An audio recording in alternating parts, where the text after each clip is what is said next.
Hi there, and welcome to the very first episode of the podcast Exhibitionistas. So let me tell you a bit about us. We are two art lovers, one who happens to be an art curator and the other who is not at all professionally involved in art. I am the irritating know-it-all, Joanna Piar-Neves, and Emily Harding is the other co-host. So in this episode, we look back on a blockbuster of 2023, Marina Abramovic at the Royal Academy. We talk about so many things, from the advantages and disadvantages of performance reenactments, to Emily actually having done her own kind of performance in the exhibition. You will see. So just a little comment about the fact that after we recorded this episode, Abramovich's foray into cosmetics came to light, and I'm actually really glad we did not know about it. It's all over Instagram and the press, and people don't know what to make of it. Anyway, without further ado, welcome to the very first episode of Exhibitionistas, where we visit exhibitions so that you absolutely have to, because it's such a pleasure, and the biggest pleasure of all, talking about it. Hello, and welcome to the Exhibitionistas podcast, where we explore the work of an artist through their solo exhibition. We visit exhibitions so that you have to. I am the co-host of this podcast. My name is Joanna Piar-Neves, and I'm a contemporary art curator and writer. And I'm Emily Harding. I'm an art lover and Joanna's friend. So we decided to do this because we love having a good chinwag about exhibitions after we go and see them. And we wanted to share it with you. So every other week, we'll talk about an exhibition we have both seen separately. And one of us will share the backstory about the artist. So Joanna, do you want to introduce the artist for this episode for our listeners? Yes, absolutely. But first of all, I want to say I'm so happy to be doing this with you, Emily. It's really, really fun to be able to share our conversations with our listeners. This is our very first episode. It's amazing. I know. And what an episode. I mean, I just cannot wait to dig in. We're in it for a ride. So we're talking about I think one of the most important exhibitions of 2023, Marina Abramovic at the Royal Academy from the 23rd of September 2023 until the 1st of January 2024. So the last day, yesterday, we're recording on the 2nd of January, was the last day of the exhibition. So Marina Abramovic was a pioneering performance artist that risked her life to push the boundaries of the art form. And it is safe to say that she lived a drama-filled life.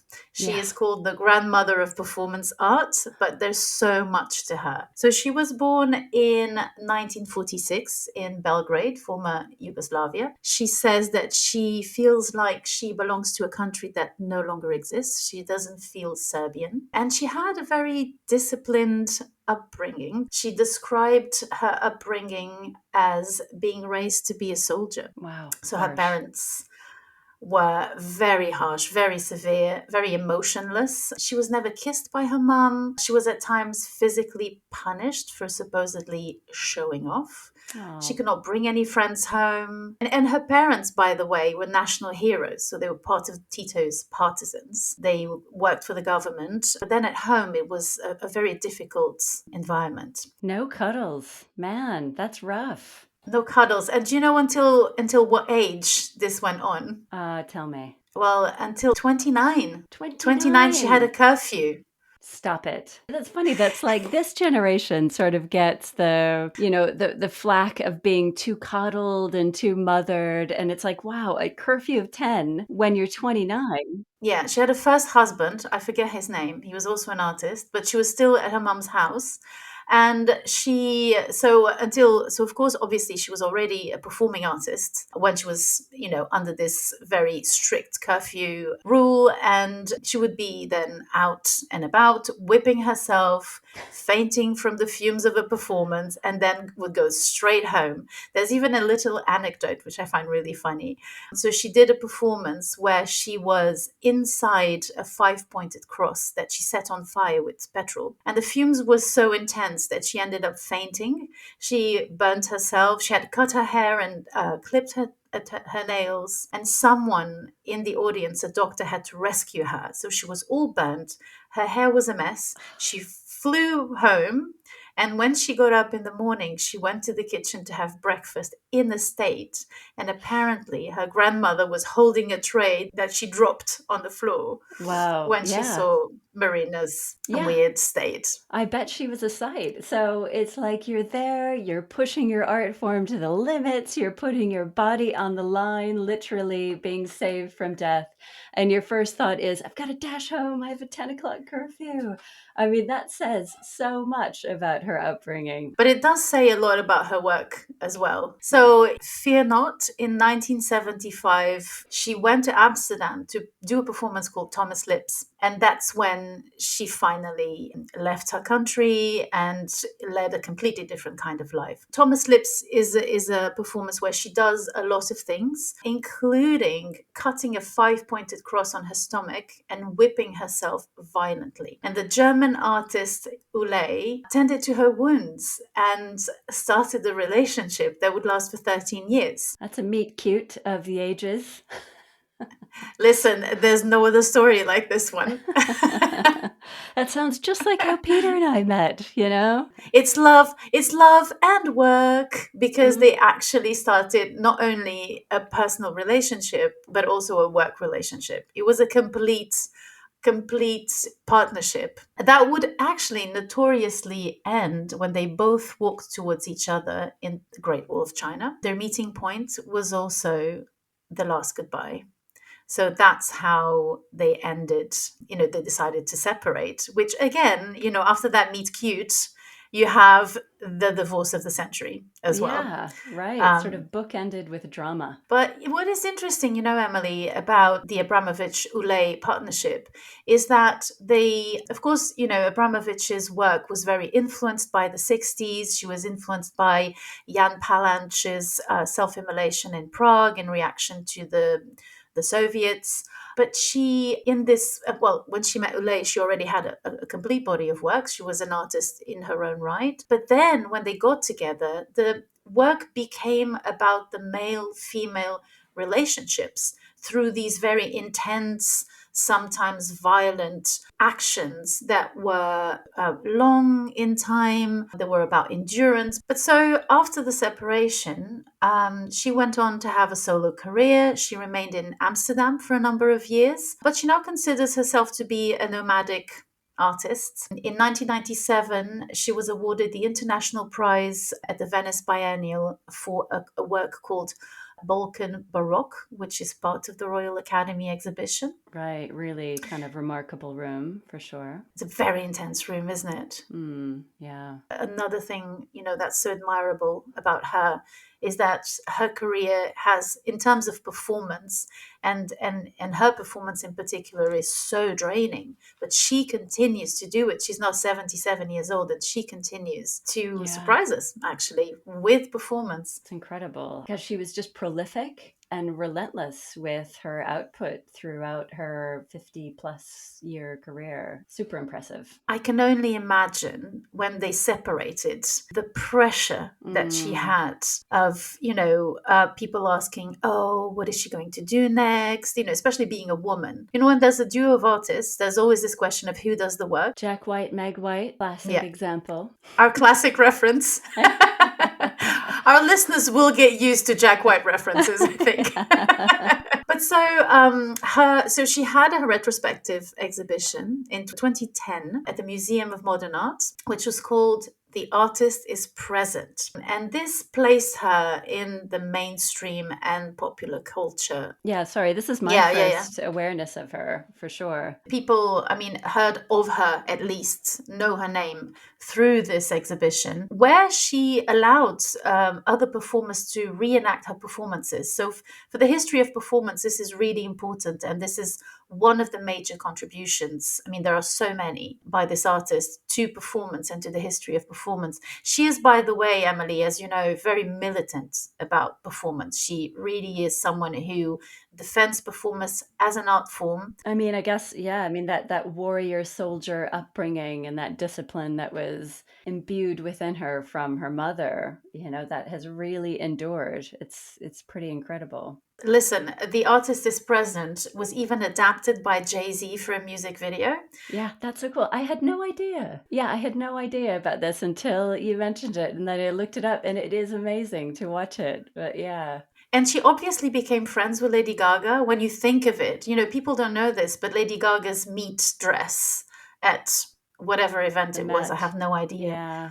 She was inspired by Janne Sterbach, who was also a very important performance artist. Lady Gaga is very, very Ah. knowledgeable, and she's really, really attentive to whatever's going on in the art world. Huh. Another thing to say about the exhibition is that people queued outside of the museum and even slept in the streets to have a chance to participate in the performance. And an eponymous documentary was made about the details of the preparation and the duration of the performance, which was 75 days sitting, facing members of the audience one by one. And at this time, she's already about 62 years old. So I would have happily been in that line. well, I have a little anecdote, speaking Mm, of being in the presence of Marina Abramovic, mm, because she had an exhibition in 2014 here in London at the Serpentine Gallery. And I yeah. went there with my daughter. You were saying when we were talking about the exhibition that when you went there, you suddenly thought, oh, wait a minute, this is performance. Yeah, yeah, Is she going to exactly. be there? Yeah, yeah, totally. Yeah, so she was present. She was there at I think the exhibition was called 512 hours, something like this, which again is what she usually does. She did the same at the MoMA, which is to state the number of hours that she will be present during the exhibition. There were tables with rice, all the exercises she does to prepare her performers. And my daughter was there with me, and she had a bellyache, and so she Hmm. was crouching against the wall. And Marina Abramovic took her hand and put her to sleep in one of the areas of the exhibition and gave No her a hug, I think. way. Oh, she gave her a cuddle, even though she was not cuddled. Yes. Oh, amazing. Oh, wow. Incredible. Wow, so she saw your daughter. Was it, I mean, it's hard to imagine what this exhibition was like. It was like, was she among the people who were visiting the exhibition, or was she somehow kept separate? No, she was always there walking Okay. around. So, because there were different areas, she guided a few people she connected with, I suppose, or she felt needed help. So, she was always there. It was quite impressive because there you were counting grains of rice, and Marina was looking at you. I Huh. have to say, my memory of it is kind of a blur because I was in a state of excitement, not only for myself, but for my daughter. I was just watching her, which in Yeah. itself is an experience, isn't it? It is the experience of the exhibition when you go as a mum with your daughter, and then Marina Abramovic takes care of your daughter. I think sometimes we have a very restrictive idea of what it is to visit an exhibition or what you take from an exhibition. And that's what I took from it. I wasn't that interested in the exercises. But I was so interested to see the interaction between Abramovich, my daughter, and then my daughter with the work. It was really, and to see what other people were doing as well. It's interesting how the kind of impact an exhibition can have on you. Especially performance, yeah, because it's so ephemeral, right? I mean, even this exhibition that she had at the RA, if you go more than once, you're going to have a very different experience because it's all about what's happening in that moment. Like a concert, like music. I mean, it's like it's never ever the same deal. By the way, Emily, don't you think we should say it is the first exhibition of a female artist in the main galleries of the Royal Academy? Yeah, shocking. I mean, it was 2023. It is now 2024. But yeah, it's incredible that they have, they're 200 years old, the RA, and in 200 years. And this Yeah. is the first time that they're having a solo show for a woman in their main galleries. It's very long And I overdue. hope they learned I hope they learned their lesson because it was full of people. It was really, really popular, and it's not cheap either. I mean, 23 quid. that really shows you a lot about the appetite for performance and kind of the excitement of having an experience like that with an artist. Maybe in the case of performance, if we're thinking about going back, as you referenced, I think it's really important to think about maybe a ticket that would allow you to go in a second time for free, Yeah, yeah. because it's so expensive and you can't see the whole show. Maybe you'd like to introduce the show a little bit, by the way. You know, the exhibition is a retrospective, so it aims to include major pieces of her work throughout her 50 plus year of performance art. So, really, really ambitious, especially considering, as we've noted, she wasn't there herself.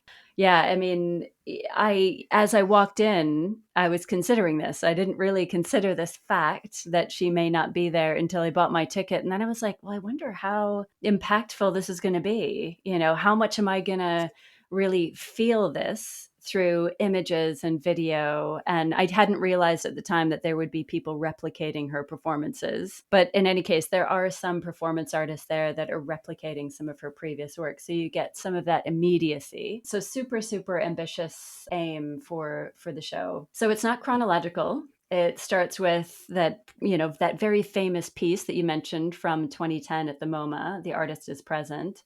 And then you go through that room immediately into Rhythm Zero, which is something she performed in 1974. And for me was certainly the most memorable and disturbing piece of work in the exhibition. I mean, beyond that, it deals with her response to communism, her parents, the bloody war in the Balkans of the 90s. There's a huge section of the work that she performed with Ulay, which is obviously a significant rooms, really. I think that for me, that was the room that I found the most impactful, in the sense that you have archival images, you have video, black and white videos. You know, you can only imagine technology was not the same at the time in the 70s and beginning of the 80s. And the way it was displayed. And, you know, I don't know if you had the same experience of it, but when I got into the room, I couldn't hear anything. I was talking with my friends, and the sound experience was not overwhelming at all, when especially when you think that you have, like, I don't know, 15 videos over there more.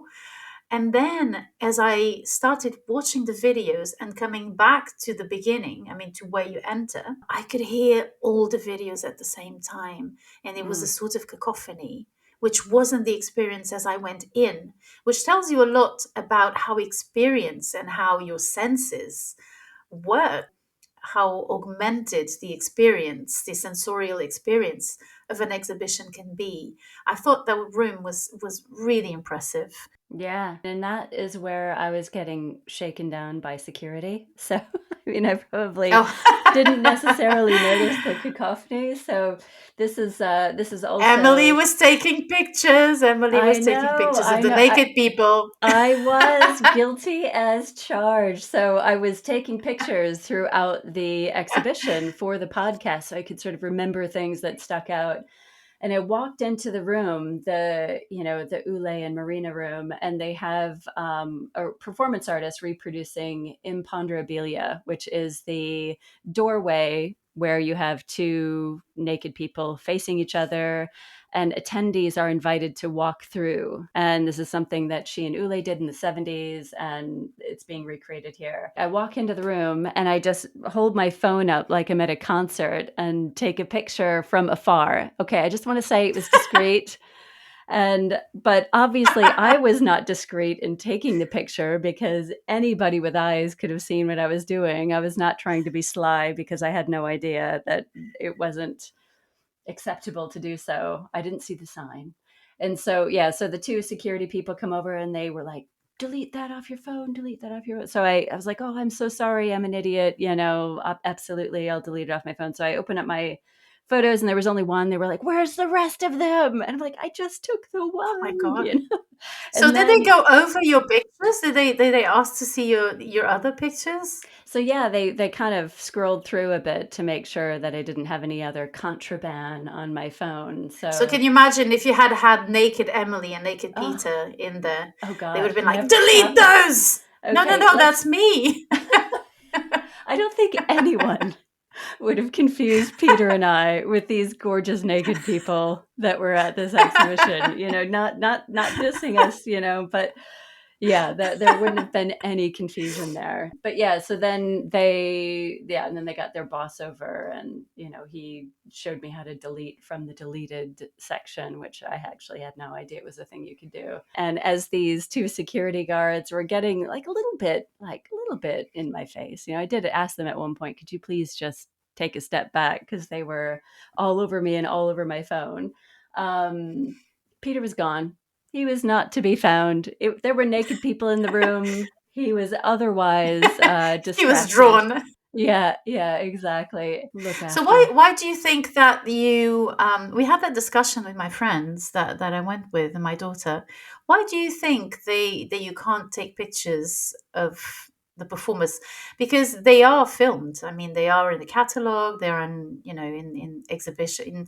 At least in the documentary, the artist is present. You see the performers. So why do you think we can't take pictures of them? I mean, I guess it's about control of the image, right? I mean, yes, they're being filmed, but they're being filmed in the way that the artists maybe have agreed to, that the exhibition has agreed to, rather than, any that could be used for, purposes other than what everybody has agreed to, given the sensitive material. Yeah.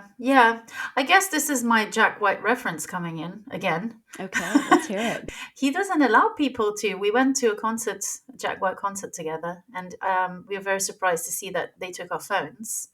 And for him, it's all about the performance, isn't it? About being present. Speaking of being present, and I think that's one of the lessons that Marina Abramovic teaches us, is the idea of being present. And it's true that when you have your phone, you always have a screen mediating your experience. I mean, they are doing a lot of work. And by the way, just, do you know that they can't be like, the performers can't do the same, they can't do the same endurance exercise that Ulay and Abramovich did because of the unions. So they have to be replaced. They can't stay throughout the whole day, which changes the performance a little bit, the work laws, because we were there at the time where there were, the passage was empty. There was no one there, and we had to wait for the performers to arrive. So it was a whole thing.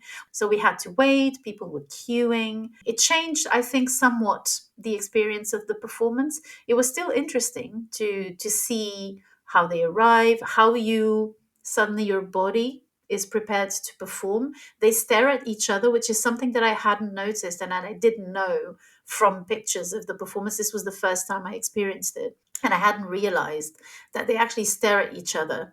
And in the documentary, The Artist is Present, they film the last day and the last minutes of the exhibition. And the performers who are performing Imponderabilia start crying and hug each other. So it really is an intense performance for the performers as well. I think when it is performed by someone else, it becomes something. I don't know. What do you think? I mean, so much of from what I understand, of who Marina Abramovic is goes back to that training of being a soldier, a warrior. I mean, of really working through, being very exhaustive in what you can bring to a performance. Yes. I mean, that is, if you were to crack open and find the DNA of her performances, I think that's one of the things you would find. So it's inevitably going to change it if people are doing 2-hour shifts, or I don't know, 4-hour, whatever the shifts are for the performance artists. But do you think that in some ways that affects the performance and the experience of the performance, or do you think that it's part of it? Because as soon as you accept reenactments, then how does it affect the performance? Do you think that it's still, because Ulay, we didn't talk about it a lot yet, but Ulay and Marina Abramovic definitely were working about their own dynamic as a couple, and a couple's dynamic, a straight couple's dynamic. And when you're not a couple performing, then it is something completely different. We don't even know the sexual orientations of these performers, so it becomes about something else, but it's still male and female all the time. Mm-hmm. I wondered, for example, wouldn't she want to explore this performance with a same-sex couple, but then maybe she wants to make it something beyond the couple because she's no longer with Ulay. Yeah. I mean, yeah, it's inevitably a different work of art. I mean, you're not as Yeah. for all the reasons you've described, you're not necessarily feeling that connection between the performers that Ulay and Marina will have had. You don't know. I mean, the level of exhaustion and concentration it takes to stand there for hours and hours is wildly different than what it takes to stand there for 2 hours or 4 hours. Not to diminish that, achievement in and of itself, Yeah, but of yeah, it's course. totally a different thing. I mean, I didn't feel like I thought I was experiencing an idea of Abramovich's. I didn't feel like I was experiencing an Abramovich piece, maybe is the difference. Oh, okay, interesting. She does talk about the fact that it's a little bit like interpreting a Brahms piece or a Mozart Yeah. piece. It was is going to be different. We are not playing Mozart the way it was played when he was alive, for Yeah, sure. of course. So Yeah. maybe that's, it's like a partition. She did establish the Marina Abramovich Institute, where she now wants to promote performance, but also define the rules of performance, making sure that performance artists are paid, they get their fees whenever performances are reenacted.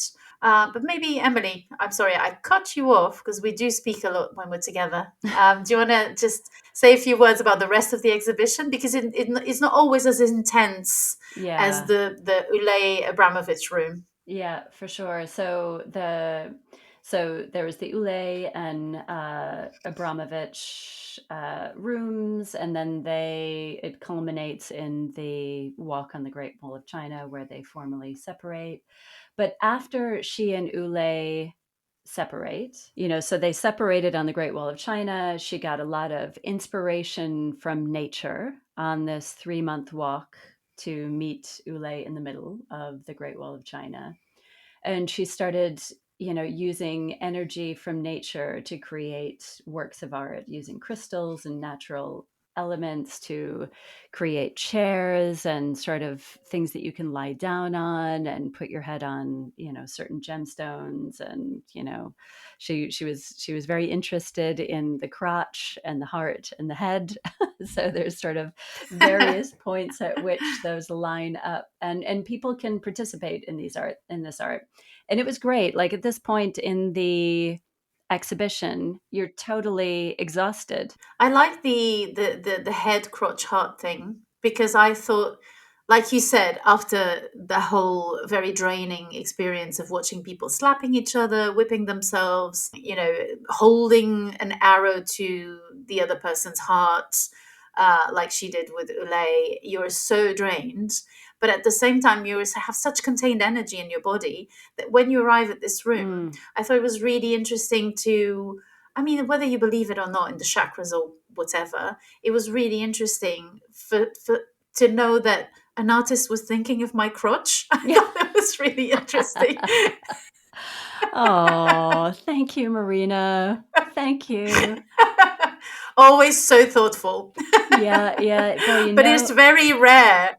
It doesn't often happen in an exhibition where the artist is like, by the way, be mindful of your brain, your heart, and your crotch and your area. crotch. Yeah, you got to take care of the vitals. And it is really remarkable how it goes from something very loud to something very, these are objects she's creating. So, and the performance is the attendees engaging with these objects.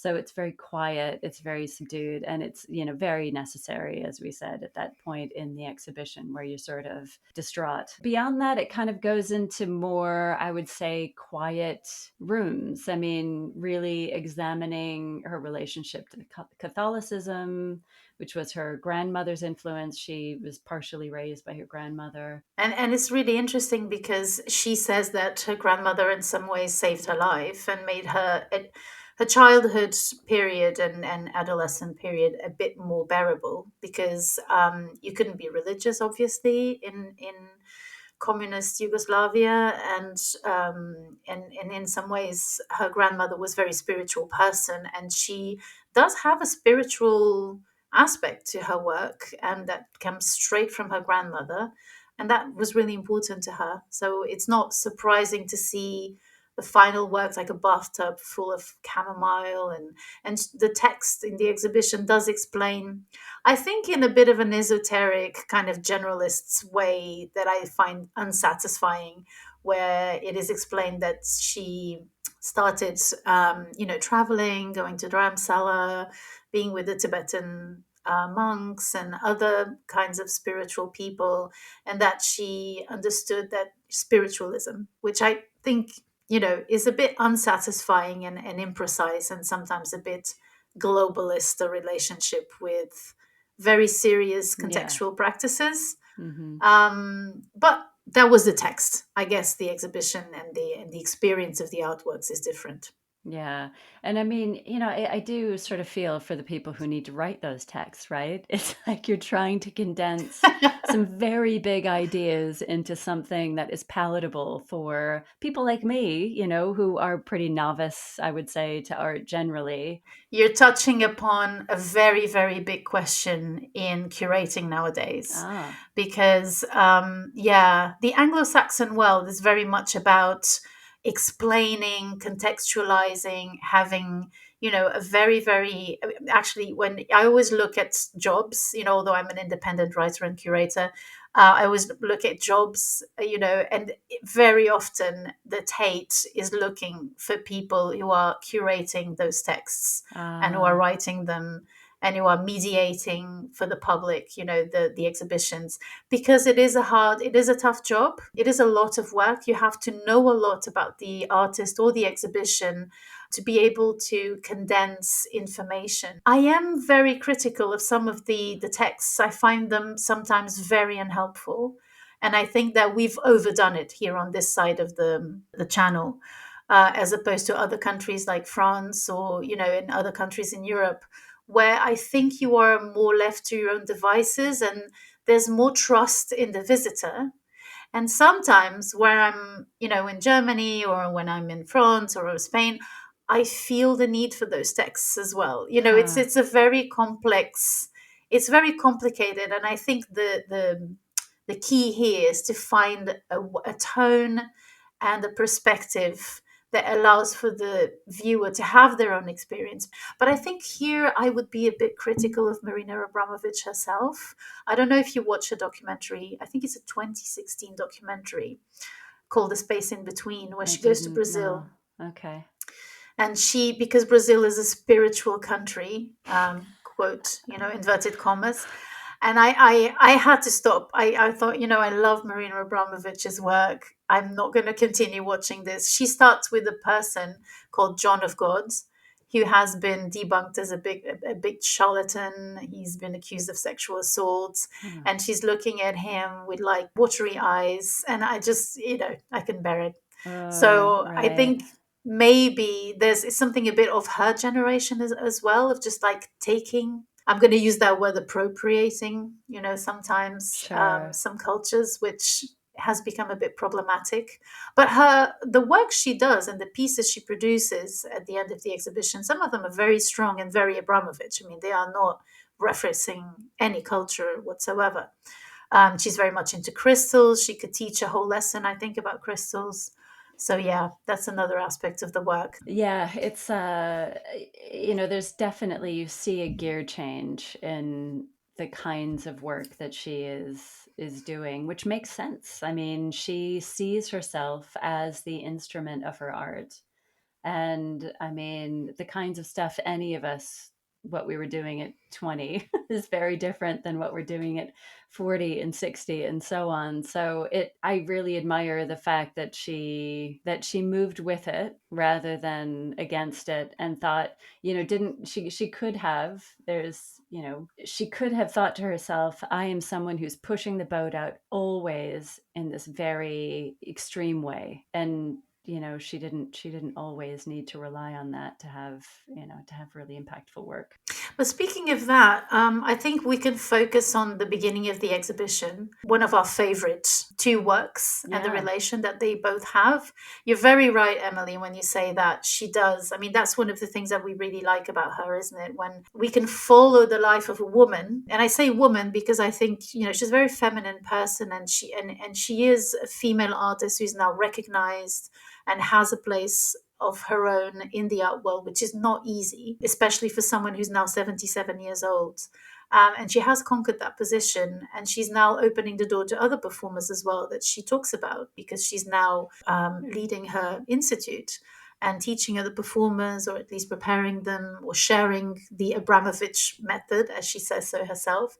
And the artist is present, which is the first work of the exhibition, is a work that she performed at the Museum of Modern Art in 2010. So in 2010, there were reenactments of her performances. It was a retrospective exhibition. But at the same time, she did a new work, which was called The Artist is Present, where she would sit in a chair the whole day for 3 months and would face someone and look at someone. So be completely present for a person, for each member of the audience that would sit across the table on the other side. And that was an incredible physical Yeah. endurance and, mindful exercise.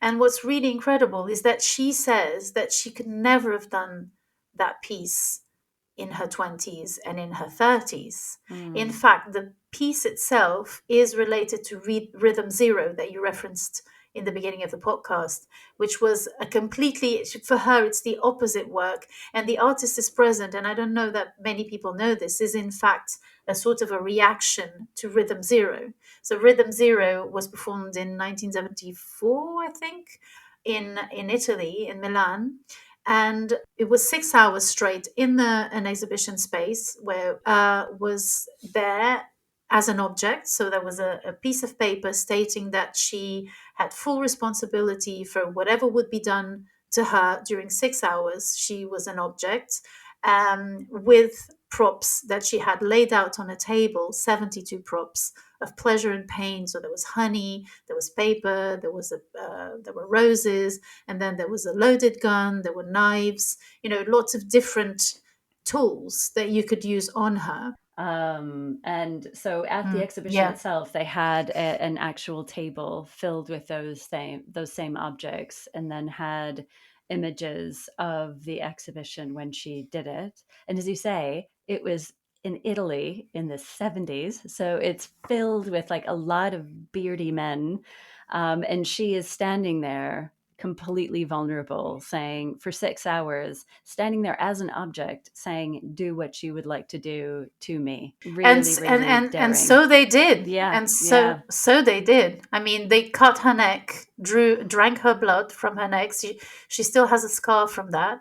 They laid her on the table, opened her legs, put a knife between her legs, Oh, um, took the gun at the end. Someone took the gun and pointed it at her head, and someone else yanked the gun away, so saved her.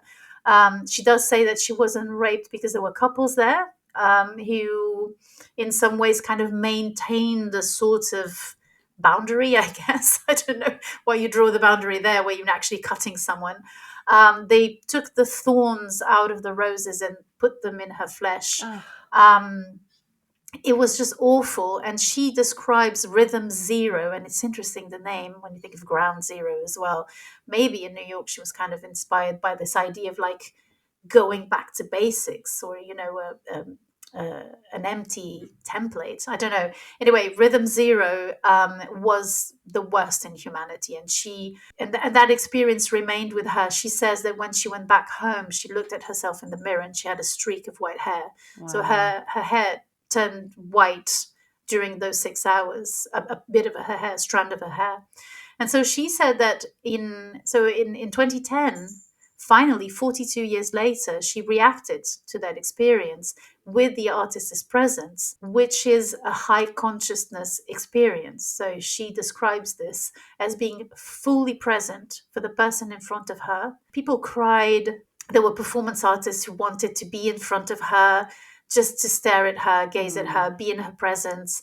And she was there the whole day. And it was an incredibly it was so powerful that people gathered around the space. If you know the Museum of Modern Art, it is a space that is very difficult for you to concentrate because you can see it from different levels. And Mm. you go up from stairs to sort of a platform, and it's so difficult. I mean, this was such a work of powerful concentration, and because of that, she says that she would never have been able to do this in her 20s and 30s, because at 62, I hope I'm getting this right, your mind, your wisdom is there to support you in this experience. And this is a work of maturity.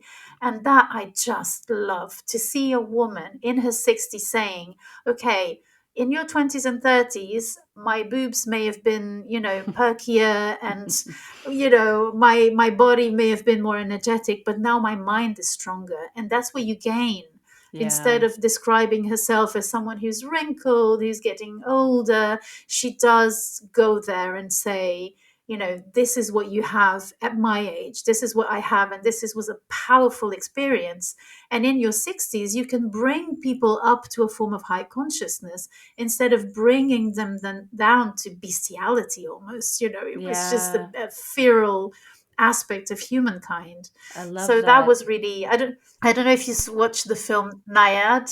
I haven't, no. Yeah, so Naiad is a Netflix film that came out recently about a swimmer who swam from Florida to Cuba in her 60s. So Right. she had attempted that when she was 28 and she failed. And she says in the film, because it's Annette Bening and Jodie Foster, who are just the Ugh, most amazing how pairing. can you, yeah, go And wrong there? Yeah. Jodie Foster's character, yeah, you can't go wrong. Jodie Foster's character, he's her lifelong friend, and she is trying to convince her to be her coach. And Jodie Foster's character says, I think Bobby is her name. She says, "Wait, are you crazy? You're 60 years old." And Nayad replies, "Well, yes. And that's what I have now, my mind. And my mind's going to make me do this." And she did it.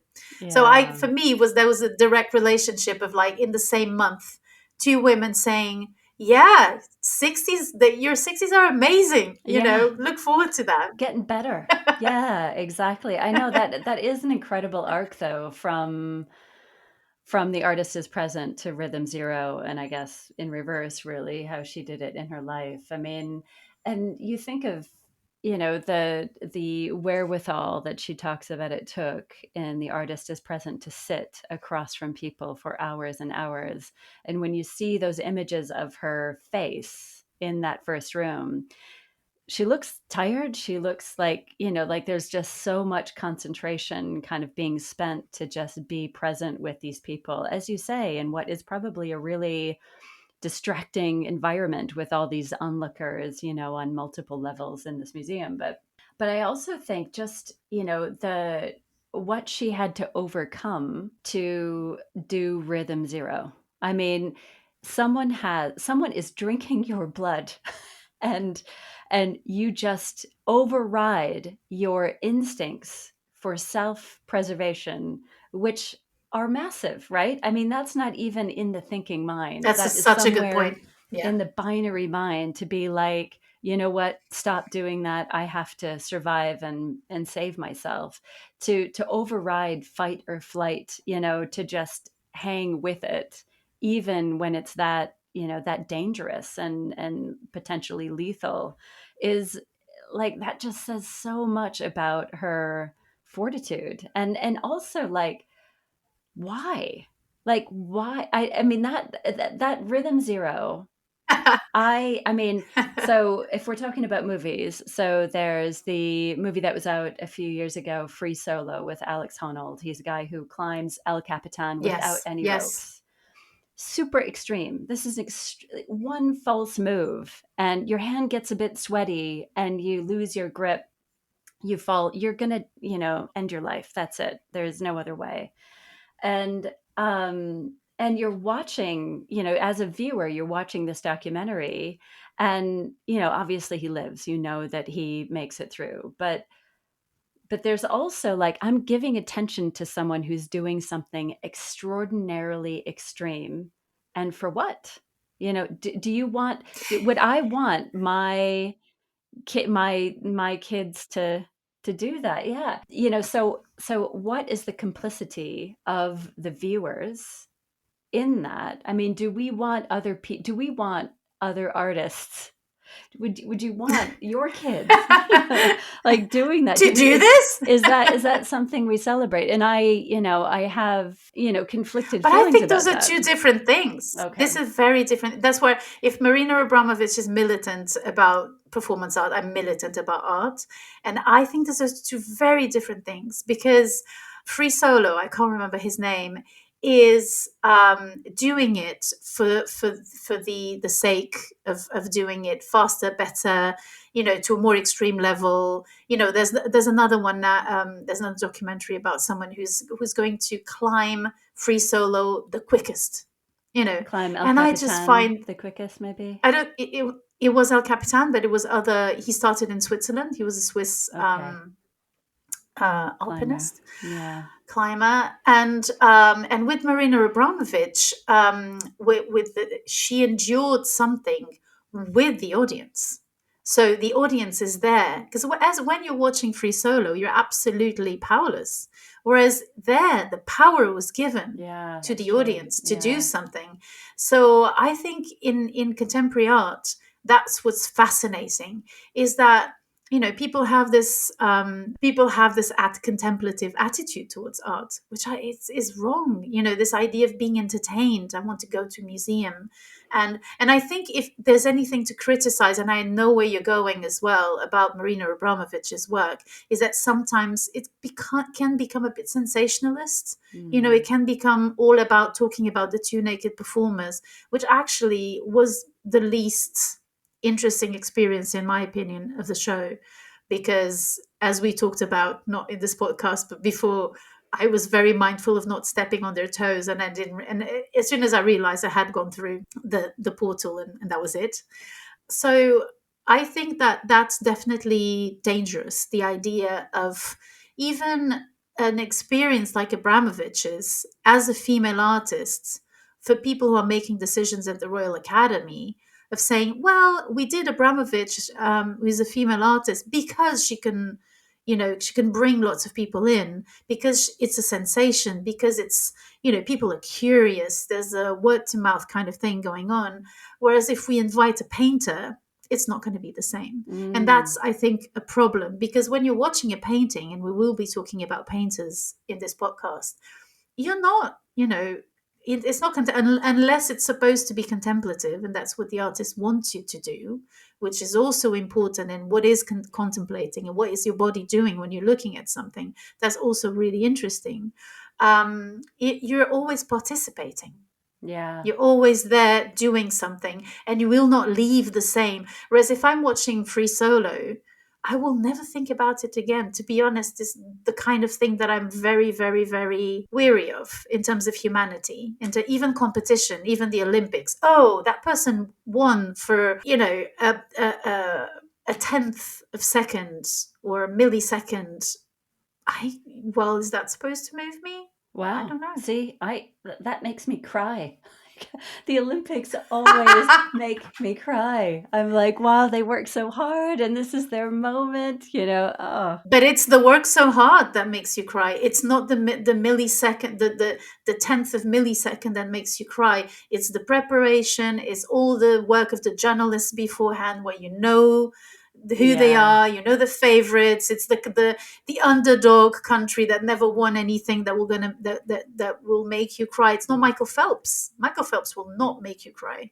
Yeah, yeah, it's the narrative that's built up around him and the moment and all of that. But I think your point about power is the crucial one, is that, that the experience isn't, the experience in Free Solo is him and the rock and his mental state. And I mean, maybe it's a bit like Naiad, I mean, it's about her and her mental state and kind of how she is approaching the water, etc., the elements. But yeah, the power for Rhythm Zero is really absolutely with the audience, and to see what the audience did, which is nearly kill her and maim her. Yeah, to your point, there is a technicality. There is because I think the film Nayad is amazing because it doesn't have that music when the performer is achieving something. It's just so technical a film. It's actually the people who filmed Free Solo. They were Oh yeah, Jimmy documentalists. Chin. Yeah.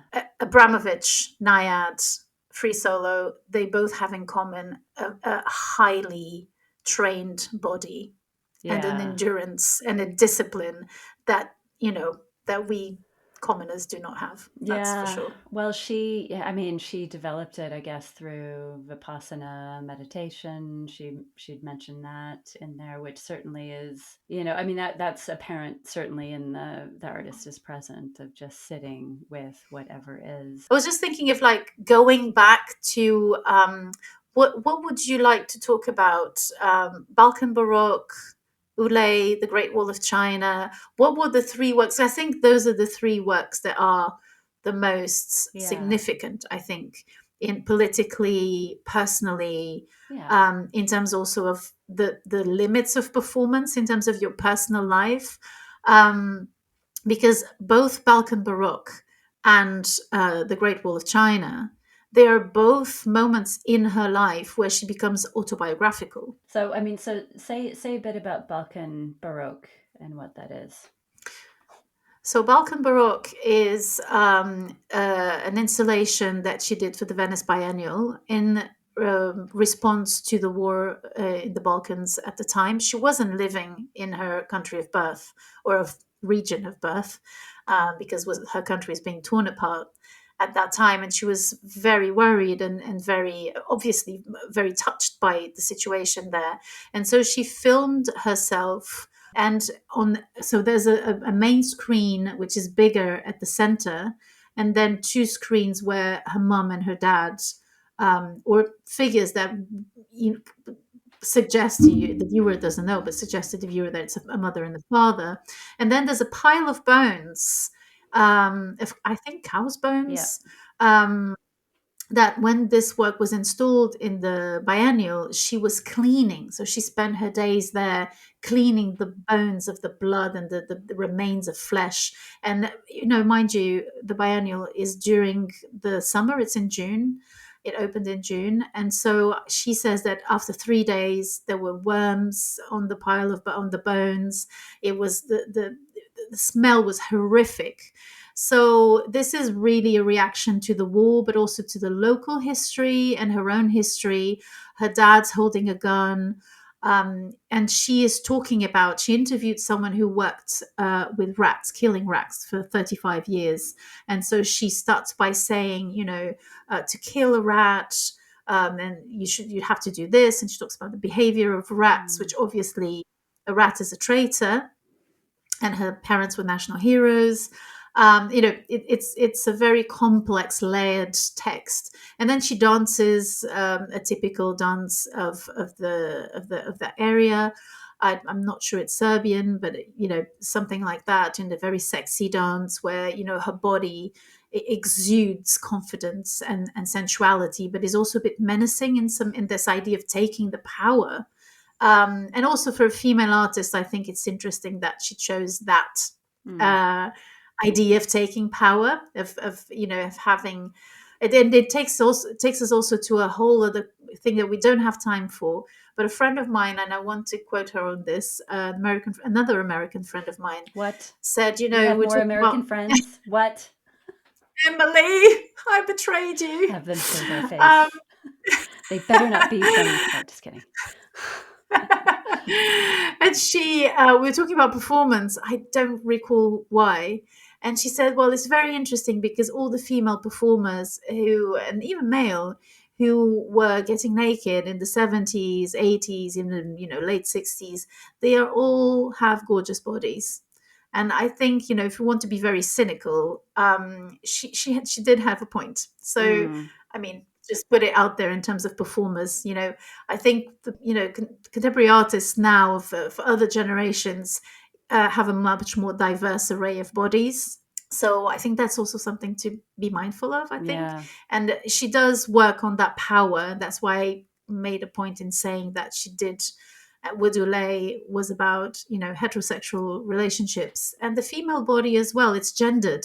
I think we always relate to art in a very neutral way, which is something that we may talk about one day. I have an issue with the idea of universal and neutral. I think they're very patriarchal notions. We also need to come in to these experiments with a critical eye and think in terms of feminism, in terms of gendered bodies, what it means as well, to have explored those relationships, heterosexual relationships. Would be interested in knowing how, a gay woman would look at this exhibition. We're, Mm. both in heterosexual relationships, you and I. So, what would be the take on this exhibition? So yeah, so that was Balkan Baroque, and I went on a tangent. Mm. No, good though. I mean, it is such an intimate work. She is in the midst of a really bloody war in her, in her home city. I mean, Belgrade was not a pretty place during this time. I mean, especially now with all that's happening in the world, I found it a useful reminder of, just having this expression from someone who is in the midst of that, who is dealing with the death. I mean, I know that her brother and her brother's daughter, escaped and stayed with her in Amsterdam during that period. And just the heartache of seeing, your home be destroyed. And this is something that obviously people in Ukraine, people in Gaza and Israel and the West Bank, I mean, people in Sudan, I mean, it's like the list goes on. Yemen, it's Syria, oh, Aleppo, I so many mean, places at the on. moment that are completely destroyed. It's so, yeah, heartbreaking. But what did you think of the? I mean, Olay doesn't consider the Great Wall of China, which has a title that I can't remember. Was a performance. What did you think of it, and what was your take on it? I mean, I just thought it was so emblematic of their relationship. I mean, so in the booklet, it talks about how initially they talked about they might get married when they meet in the middle, but it had taken a Yeah, long well, right. time for the permissions to come about, and it was 1988 by the time they could actually perform the work. So she starts at one end, he starts at the other, and they meet in the middle, and takes them 3 months to actually get to the center point where they meet. And this is the point at which they sort of dissolve their romantic and professional relationship. And I mean, I thought it was, look, I mean, they started their relationship with her, seeking his first aid after cutting a star into her stomach. It's like that is a very kind of auspicious in its own way beginning, and this felt like a natural bookend for a couple that could not separate their personal and performative lives. I mean, that was antithetical to who they were as artists. So I mean, I think it actually would have been weird if it was like, oh, and they met in a cafe and they had a discussion about where their lives were going and decided to amicably split. A conscious uncoupling would not have been something this couple would have done. So it felt Marina's walk to the center. She had a bunch of rubbings that she had done from the wall itself, which I mean, that was actually one of my favorite things. And, that was just very much who they were and was very fitting of who they were. So it would have been possible, but I think, to my point, I think their work was really about themselves. It's inseparable, and Marina Abramovich continued her work unseparated from her life. There's really something to say about that kind of commitment. Yeah. She's almost like a priestess. She has that form of commitment, which is, I think, over time. Yeah, yeah, for sure, for sure. I mean, I just, she did separate herself a bit. I mean, when she moved into a bit more of the objects And even her performative art later on wasn't necessarily putting her body on the line as it had in previous works of performance. But I mean, you just wonder, like, what does it look like for Marina Abramovich to like chill? I mean, I was telling you that, the other day, I just basically spent the day on the sofa in my robe napping really to Agatha Christie on the She BBC. It's like, does. She you think does. she does? Because after, for example, The Artist is Present, she said that she went into a Netflix, or, almost Hallmark film kind of moment, period of her life. And she Amazing. said that, so she chills. And she said, before I would be so ashamed of that. So ashamed. And Right. now I embrace the three Marinas. They live happily together. And again, this is the teaching of someone who's reached a certain point in her life, 77 years old, still performing, and saying, do you know what? Just be nice to yourself. Life is made of rhythms. And it's interesting that her first works were called Rhythm 0, 1, 2, 3, 4, 5. Life's made of rhythms. When you go on a high, you need to be on a low. And that's what you so cleverly said about the exhibition. The crystal part was so needed. So there's definitely there. Vanity, ego is there. And I think that's why she's so interesting. In The Artist is Present, what's so moving about that piece is that she gets something back from people as well. It's not just her bestowing her power and her magnificence concentration, is she's also crying. So Peter and I, when we left the exhibition, we kind of couldn't really speak for a little while. We walked up Piccadilly and went to Masala Zone, as you do, and got a nice curry. And it wasn't until we sort of sat down with some comfort food that we could sort of talk about it. But on the way there, you walk through Piccadilly Circus and there's these, enormous images. And there was one of, I Yes, think it was a yeah. Kardashian or somebody, I don't know, who looked a bit like a Kardashian in any case. And the context obviously is trying to sell me perfume or a handbag or whatever it was. And, thinking back to when I was walking into the exhibition, thinking, am I going to feel this because she's not here and I'm not actually seeing performance from her. I'm seeing images and video. But and it's just like the power of the images from her just sitting there in The Artist is Present or during any of her performances, so incredibly powerful with her presence. And then just looking, as we went to Masala Zone through Piccadilly Circus, this other type of image that is like so lightweight in comparison. So shall we wrap this up? Yeah. And at the end of each episode, we will choose an artwork that we would like to have at home. If that could be the case, what would you like to re-experience or to have a first-hand experience of? I mean, it has to be The Artist is Present. I mean, if that, it's one of those things where if I had known about it at the time, and if I were in New York in 2010, I would have been in line, or I hope I would have gotten myself off the sofa away from Agatha Christie to get in line and experience that. I mean, yeah, definitely. How about you?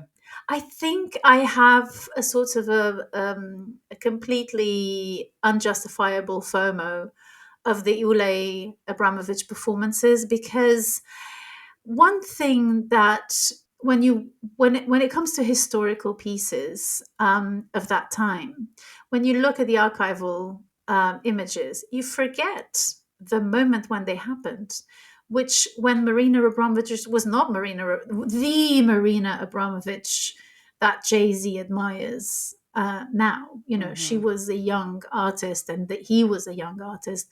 And I think I would have loved to be present for one of their performances and see the tension and feel the tension and feel, the befuddlement, the discombobulation of the audience, the rage, because performance, instills a sort of rage in certain people, and just watching Marina Abramovich and Ulay slap each other. And I think I would have liked to feel not only the performance itself, but also the audience that went with it. And I think it was so interesting with Ulay, and we didn't talk much about him, but he's such an interesting person, is that he went there. He went there at a time where, you would say things like, you have to open the door for ladies. And it's so interesting to see that he respected her so much, that he hit her, that he was Yeah. not condescending, and he went there. And I think that's so impressive. And I would have loved to be present in one of the first iterations of any of their performances. I would have loved that. See, now I want to change my answer.